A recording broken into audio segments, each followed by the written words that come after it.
Hi everybody, I'm Beebs Kelley. Welcome back to another video. Today we are going to discuss this article that so many of you sent to me. This is by a woman named Bryony, and she is a writer or a columnist, a contributor, currently to the Daily Mail, I believe, or maybe she used to be, I don't know. It doesn't matter where this came from. The point is that she has known the Sussexes for a little while, and she put out this news article ahead of Harry's 40th birthday to try to defend him and her, the Sussexes. But it's kind of backfired, like with most things, because what she is describing is so characteristic of toxic people and those who are higher in narcissism that readers could not help but draw parallels between people who they know in real life who are narcissistic or high in narcissism, or who are just plainly toxic and difficult and hard to be with, hard to keep a relationship with, to the Sussexes and what she's describing about the Sussexes. So let's get into it. But before we get into all of that, please do consider subscribing if you haven't already. It truly helps out and it makes sure that you don't miss any upcoming videos, and leave a comment for the algorithm. It helps push the video out there. If you don't know what to comment, just leave a yellow heart. So clearly this woman feels like she really does know Harry and Meghan well. Whether that's true or not doesn't really matter. She feels like she does know them. And when you feel like you know somebody pretty well, it can be a real challenge to reconcile these two different sides to somebody you know, or a version of that person that someone else is telling you with who you know, or what you see with that person and what you've experienced with that person. For example, when you have an image of someone as being kind, nice, funny, charismatic, whatever it is, because that's based off of your first-hand interactions with them, and someone else is saying, well, I had a totally different interaction with them. It was like night and day. They were totally rude to me. It can be really hard to make sense of that, because our instinct is to trust what we know of them, what our experience with them is. And if you've only had positive interactions with them, it can be really hard to see them in that light. And you would want to defend them or say, well, there must be some reason, or make an excuse as to why someone else had a complete opposite interaction with them from what you had. But this at its core is something that toxic people do a lot. It is a trait that is pretty consistent in people who are high in narcissism. And Harry and Meghan have gained a reputation as people really high in narcissistic traits. As most of you know, narcissism is a sliding scale sort of a thing, and whether or not it becomes a problem or is quite toxic for those around you really depends where you are on that scale. Now, what we really see is people who are constantly putting their needs above others to others' expenses. And that's where this really key issue comes into play. Just because you have had positive interactions with someone does not mean that is the end of the story, and that is how that person is 100% of the time, to everyone, all of the time, in every situation. Obviously, even people who are not high in narcissistic traits might have off days or bad times of day, or get stressed by the end of the day and be a little less polite or patient, or make mistakes, or have certain people who they don't trust and do not treat the same way as somebody who they do trust and like. All of that's normal. But what this article really brought to light for people and started a conversation for readers is that Harry and Meghan stand a lot to gain from having a good reputation with people like Bryony, who are in the media space, people who are journalists or who write articles or who are columnists. They stand a lot to gain from being really nice to them. And it reminds people of how somebody can be totally rude and cruel to you and then turn around and be super duper nice to a fellow community member, a neighbor, a waiter at a restaurant. And they're just so charming and over the top nice, leave a huge tip.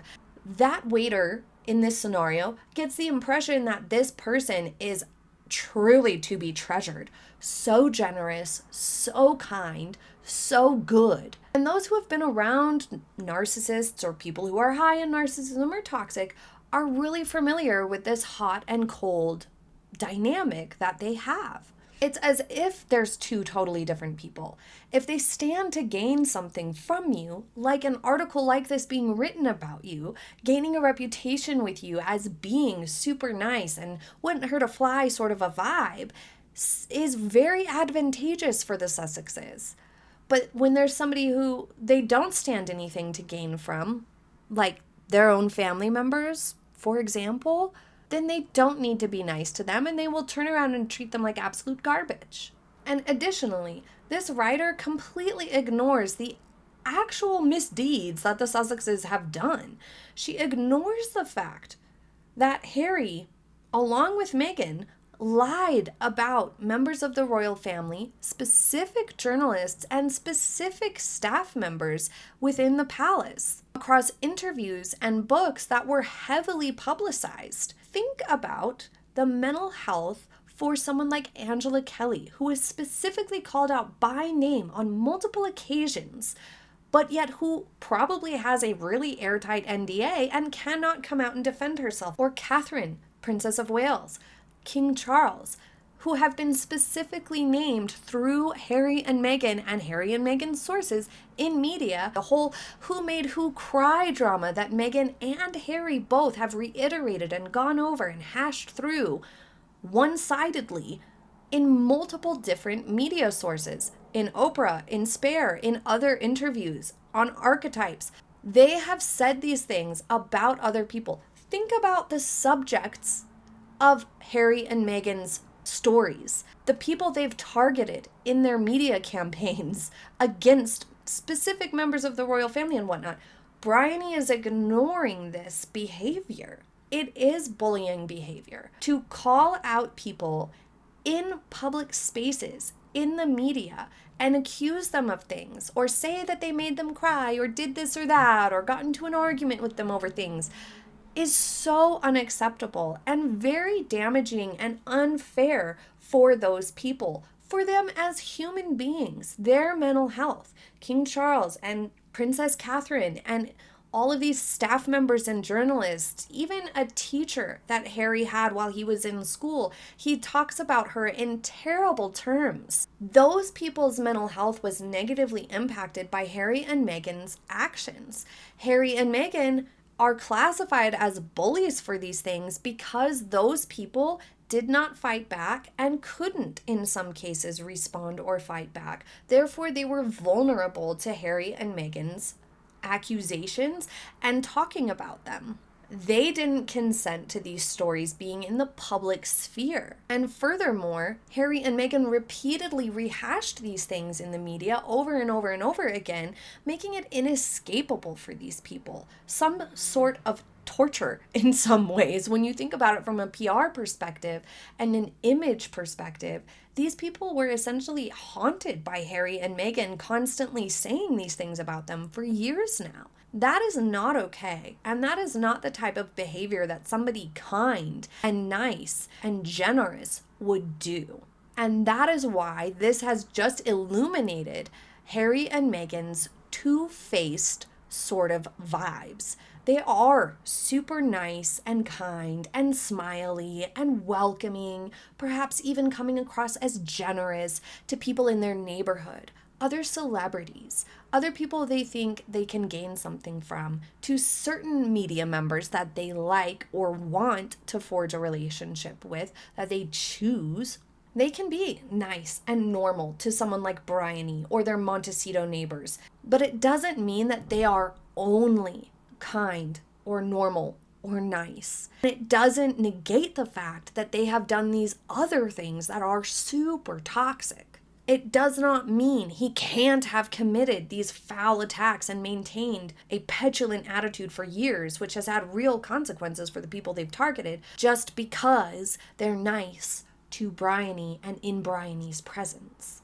It boils down to just because he's nice to you doesn't absolve him of his faults, mistakes, or negative character traits that he has been performing in the public for years now. And here's the thing, if you can offer them something, they stand to gain from showing you their nice side. They know that Bryony writes columns, and therefore it's very beneficial of them to maintain this exclusively positive approach with her. In many ways, they simply saw that they stood to gain a lot financially via the royal family, the palace staff, and others if they just attacked them. Regardless of the fact that it meant lying and negative consequences for everyone else, it didn't matter to them. They stood to gain reputation as victims and financially through their deals by telling these lies. So they did it. So ultimately what you can see here is that this behavior is simply based on what they have to gain. They will be either nice or not nice, depending on what serves them best in the moment. Does it serve them well to be mean to you and talk smack about you like it did for the royal family? Then they'll do that, and they'll make some money while they're at it. Does it serve them to be nice to you like it does with Bryony? Then they'll do that and get an article like this published. No matter what side of them you see, it doesn't last. And it doesn't excuse how they treat other people. It's not the whole story. So an article like this from Bryony, while it was probably well-intentioned from her, ended up only highlighting this to everyone else who is observing it. And it has undermined her as an author, as a writer of articles, because she neglected to address this side of the story. This is the problem with certain opinion pieces. When they're not balanced enough, people see through it and are like, well, why are you ignoring this whole piece to the puzzle and this whole chunk of it? It's not the same as cancel culture to look at the big picture. And if over years there is a pattern of behavior, then it is an important piece to the puzzle and not to be ignored the way Bryony has in this article. But what did you think of this article? It's time for question of the day now. Can you tell us more how to use small investments to elevate our looks? That's a great question. When it comes to actual clothing pieces, I definitely think that it's worth it to invest in one really good piece that you can wear with lots of different things than to get lots and lots of different inexpensive items that maybe the quality is kind of obvious. And I think culturally right now that's becoming more and more prominent. Like it's become more popular in recent years. The fast fashion and stuff is starting to slow down. Now, of course, there is always a place for fast fashion. Sometimes we do just need several different colors of a shirt and it doesn't matter the quality, and that's okay. But taking the time to really look and find that perfect piece that not only fits you really great, but is a good color that's going to work well in your wardrobe and is the right piece is totally worth it. And when it comes to trying to elevate your look, even with basics, quality does matter more and more, especially people are able to notice quality, and it's obvious to us too. It might look great the first few days, but then it starts to fade, or it doesn't wash well, or it doesn't fit well after, a few hours. It starts to kind of stretch out really ridiculously or something, and then you're not working with the same garment that you got at the beginning. So I definitely think there's value in buying less items that are higher quality, because that instantly does elevate things when it is a higher quality piece. But definitely something that I think can be really easy to elevate your look is monochrome pieces. So if you have a particular color that you're really comfortable with wearing, then getting a monochrome outfit and focusing on building one monochrome outfit at a time can be a really great way to expand your wardrobe. And if you're somebody who carries a handbag, for example, matching it to your shoes is another really great way to elevate your look. Because even if the outfit as a whole doesn't go together perfectly, it just makes sense and is visually pleasing when the handbag and shoes match really well.